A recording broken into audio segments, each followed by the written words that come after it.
కొన్ని విషయాలకు మనం దూరంగా ఉంటే మనకు మనం మేలు చేసుకున్నవాళ్ళం అవుతాం. మనల్ని బాధపెట్టే వారి నుంచి దూరంగా ఉంటే చాలా మంచిది.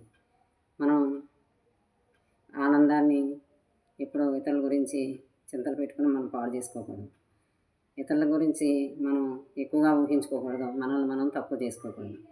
మనం చేయలేని పనులు, కష్టమైన పనులు అయ్యో చేయలేదని విచారించక్కర్లేదు. మనం ఇంకా ఇంకా ఉన్న పనుల్ని ఎంత సృజనాత్మకంగా చేయగలమో ఆలోచించాలి. మన పైన మనం ఎప్పుడూ విశ్వాసాన్ని పోగొట్టుకోకూడదు. మనం ఈసారి కాకపోతే మరొకసారి మనం దీన్ని సాధించగలమని ముందు దృష్టితో ముందుకెళ్ళాలి. ఇతరులపై ఈర్ష్య, అసూయ ఇలాంటి గుణాలు రానివ్వకుండా ఎరుక కలిగి తెలుసుకుంటూ ఉండాలి. మనల్ని మనం మన మన మన విషయాలను తక్కువ చేసుకుని ఎప్పుడూ చూడకూడదు.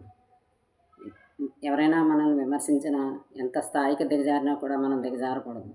మనల్ని మనం నిలబెట్టుకుంటూ మనతో మనం నిజాయితీగా ఉండాలి. ఎప్పుడూ మనం బాగానే ఉన్నాం, అంతా బాగానే ఉంది అన్నంత దృఢంగా, అంత గట్టిగా ఉండాలి. మనం చింతలేని మనసు, చిద్విలాసం, అదే దైవ నిలయం. మనం ఇలాంటి భావాలతో మనకున్న